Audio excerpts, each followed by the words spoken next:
Hello, this is Deborah with Black Education TV.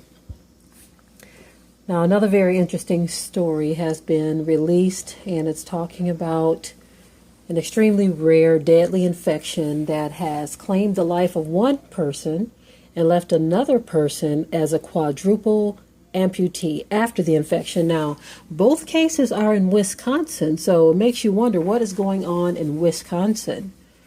But anyway, it says the bacteria found in the saliva of dogs and cats has killed a Wisconsin woman and left a Wisconsin man as a quadruple amputee after infection set in.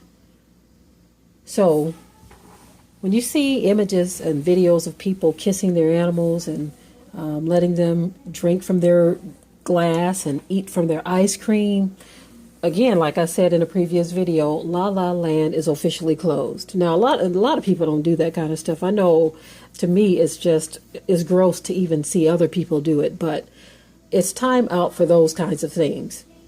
Certain populations do those kind of things, but as you see right here in this particular case, in these particular cases, should I say, is not a safe thing to do. Okay, I'm going to read a little bit of the article to give you a little bit more background on what has taken place. It says 2 recent cases of a rare infection are raising awareness and anxiety about the risk of interacting with dogs and cats. Whew. Interacting with dogs and cats. For their saliva to end up in your bloodstream, that is very interesting. But anyway, I'm going to continue reading.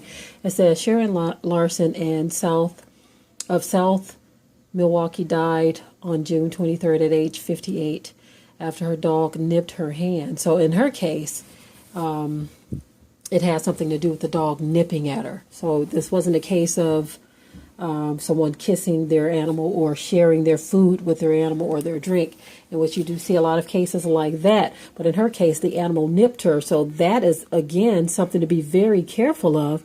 Animals get very playful at times. Cats scratch. Sometimes they bite. Dogs, puppies, they play. So as you see, even that is starting to get to be dangerous. I mean, they're telling people not to be alarmed, but I'm telling you, 2 people in one area, one dead, one an amputee. I think people need to be more careful. But reading further, it says, starting that same month, Greg Manteuffel, 48, of nearby West Bend, Wisconsin, lost both hands and both lower legs to amputation to save his life. Though he came into contact with a few dogs, he said he was not bitten by any of them.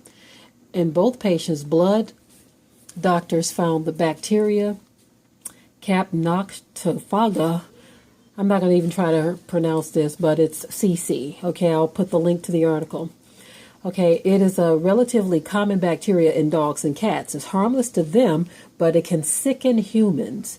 People with low immune systems are at risk, according to the Centers for Disease Control and Prevention, but even then, infection is unlikely. But the 2 cases which occurred just miles apart suggest that healthy people are at risk too. Neither patient reported the compromised immune system or other risk factors identified by the CDC, such as substance abuse or the absence of a spleen.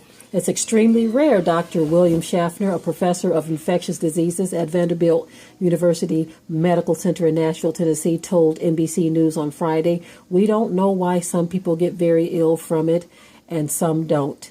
This can affect a perfectly normal person." Okay, I'm not going to read the rest of the article. If I remember, I will drop the link. But as you see, there was nothing apparently wrong with either of these individuals, but they contracted these diseases from animals. They say this is something only animals carry, but it doesn't affect them harmfully, but it does affect human. And both cases are in Wisconsin. Wisconsin.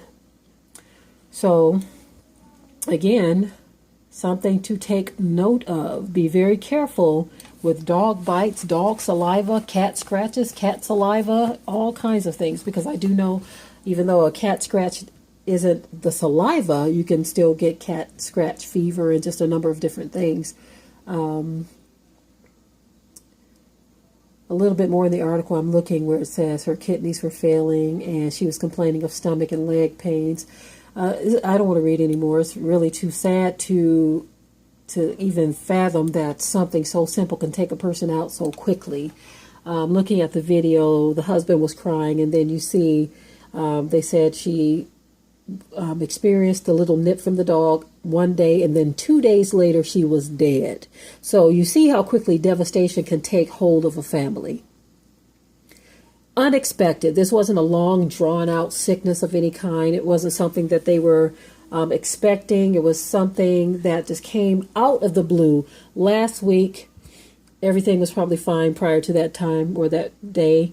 And then the dog thing happens, and then 2 days she's dead. That is devastating to a family. Devastating. And so these kinds of things are going to increase as the Most High allows them to. I mean, there are so many different things that are happening. And as you see, that's very strange. Even the doctors are saying that it is very strange for this to happen to two seemingly healthy people. But Yah knows. And for those of you who don't know who Yah is, God knows.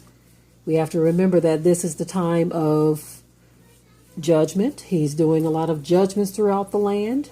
Different things are going to take place. Different diseases are going to take hold. I mean, the sun is going to begin to scorch. I mean, there's a number of different things that have been prophesied in Scripture, and we are starting to see more and more and more of these things taking place. More and more of these things. And so, Alrighty, well, that is that. And if you get a chance, you can take a look at the link to see the video and the article in its entirety to give you more details on this. For most of us, that's not a concern. We don't have that type of close dealings with animals. I love animals, but for some reason, I just don't feel that close to them anymore. We do have dogs and cats, but I certainly tell my children, be careful. That's just how I've been all of my life, even with myself. I don't like to be scratched or bitten. I'm not the kind of person who likes a dog licking on me. That is just not me, and that's not a lot of people that I know. They don't even like animals to be that close to them, you know. You love them, you care for them, you'll scratch their little head, and if they're hurt, you'll tend to them. But most people just don't like animals licking on them, most of the people that I know. Most of the people I know don't have animals sharing drinks and ice creams with them either, you know. That's not the case with these two here. I'm just making a point that a lot of people have those types of close contacts with animals to where they can share saliva. So based on this article, it's time to be careful. Okay? I'm out.